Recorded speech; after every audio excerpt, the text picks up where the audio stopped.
Hello बच्चों, चलिए इस प्रश्न को पढ़ते हैं और समझते हैं कि प्रश्न में हमें क्या बोला गया है। हमें बोला गया कि एक तल पर मूल बिंदु से डाले गए लंब के पाद के निर्देशांक a, b, c हैं, तब तल का समीकरण क्या होगा, ये हमसे पूछा गया है। तो इस प्रश्न को हल करने से पहले हम मुख्य अवधारणा को देख लेते हैं। ठीक है, तो हम बात करते हैं मुख्य अवधारणा की।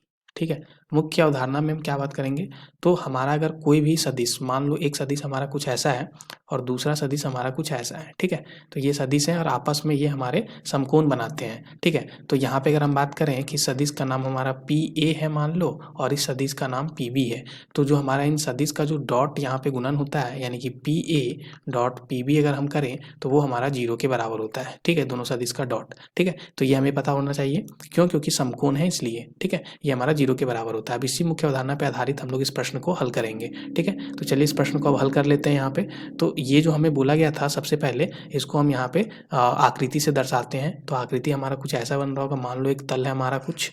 ठीक है, ऐसा एक तल है। अब इसमें हमने क्या किया है, इस तल पे एक मूल बिंदु यहाँ पे मान लो O, जिसके निर्देशांक 0,0,0 होंगे। ठीक है, या निर्देशांक 0, 0, 0 ही होंगे क्योंकि मूल बिंदु है। अब इससे हमने क्या किया, इस तल पे एक यहाँ पे समकोण यहाँ पे बनाया है। ठीक है, जो कि हमारा यहाँ पे मूल बिंदु पे, यहाँ पे मूल बिंदु से हमने इस पे समकोण डाला है। तो और ये हमारा यहाँ पे कुछ ऐसा समकोण बन रहा होगा।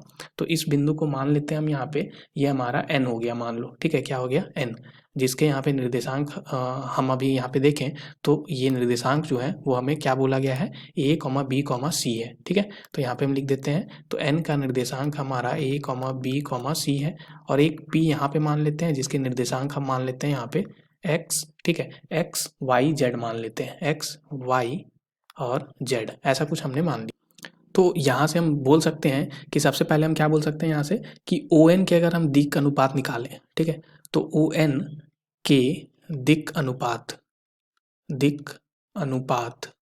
वो क्या हो जाएंगे हमारे, तो ON के दिक् अनुपात हम निकालते हैं। तो ये हमारा क्या हो जाएगा, सबसे पहले A1 की बात करें दिक् अनुपात में, तो ये हो जाएगा हमारा x2 - x1, हमारा सूत्र होता है दिक् अनुपात निकालने का।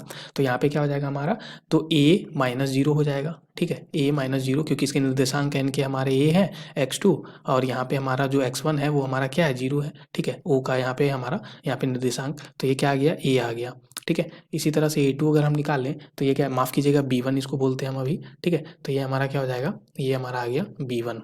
तो यहाँ पे A1 हमने निकाल लिया, अब हम निकालते हैं यहाँ पे B1। ठीक है, तो B1 अगर हम निकालें तो ये क्या बन जाएगा हमारा y2 - y1, जो कि क्या हो जाएगा हमारा, तो यहाँ से अगर हम देखें तो b - 0, जो कि b हो जाएगा। अब इसी तरह से अगर हम C1 निकालें तो ये क्या बन जाएगा, z2 - z1, यानी कि c - 0, जो कि c आ गया। तो a b c हमारे दिक् अनुपात किसके आ गए, ON के आ गए। ठीक है, तो ON का दिक् अनुपात आ गया। अब इसी तरह से हम NP के दिक् अनुपात निकाल लेते हैं। तो NP के दिक् अनुपात, ठीक है, तो NP के दिक् अनुपात क्या क्या हो जाएंगे हमारे, तो यहाँ पे अगर हम देखें सबसे पहले तो A2 हम उसको बोल देते हैं, जो कि हमारा क्या हो जाएगा, तो यहाँ से फिर से हम x2 - x1 करेंगे, जो सूत्र होता है हमारा दिक् अनुपात निकालने का।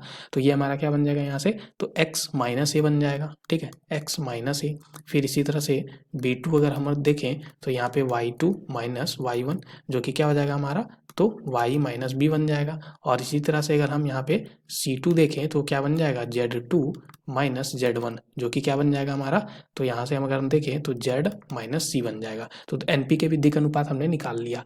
अब चूंकि हम यहाँ से देख सकते हैं कि जो हमारा NP, यानी कि हम बात करें, माफ़ कीजिएगा, NP और जो हमारा यहाँ पे ये जो हमारा ON जो है वो दोनों के दोनों क्या है, समकोण बना।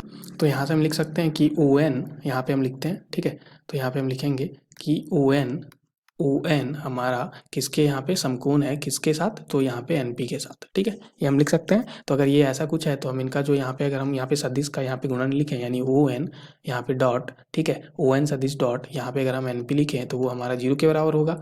अब ON और NP को अगर यहाँ पे सदिश को अगर हम डॉट कर रहे हैं तो वो 0 के बराबर है। तो ये इसका मतलब क्या हो गया कि A1 डॉट, यहाँ पे अगर हम देखें A1 डॉट A2 जोड़ यहाँ पे B1 डॉट B2 जोड़ C1 डॉट C2 हमारा 0 के बराबर होगा। ठीक है, अब इसको आगे हम हल कर ले तो A1 हमारा क्या था, तो A था, A2 हमारा क्या था, x - a। ठीक है, हमने निकाल रखा है, यहाँ पे पीछे देख सकते हैं हम, यहाँ पे A1 हमारा क्या था, A, और A2 हमारा x - a। इसी तरह से हमारा यहाँ पे B1 क्या था, B था, और ये हमारा क्या था, तो y - वाई माइनस बी, ठीक है, ऐसा कुछ था। अब इसी तरह से हम देखें तो ये सी और फिर ये हमारा क्या है जेड माइनस सी बराबर 0। इसको आगे हम हल कर लें तो क्या बन जाएगा हमारा, इसको आगे हल करेंगे तो ये ए एक्स माइनस ए का वर्ग जोड़ बी वाई माइनस बी का वर्ग जोड़ सी जेड माइनस सी का वर्ग बराबर 0, ठीक है। तो यहाँ से क्या आ जाएगा ए एक्स जोड़ बी वाई जोड़ सी जेड बराबर ए का वर्ग जोड़ बी का वर्ग जोड़ सी का वर्ग, ऐसा कुछ आ जाएगा, ठीक है। तो यही हमारा क्या हो जाएगा तल का समीकरण। तो यही हमसे निकालने के लिए बोला गया था। अब देखते हैं दिए गए विकल्पों में कौन सा विकल्प हमारा यहाँ पे मैच कर रहा है। तो यहाँ पे हम देखें तो दिए गए विकल्पों में तीसरा विकल्प हमारा मैच कर रहा है, इसलिए तीसरा विकल्प इस प्रश्न के लिए सही उत्तर हो जाएगा। आशा करते हैं आपको इस प्रश्न का हल समझ में आ गया होगा। धन्यवाद बच्चों।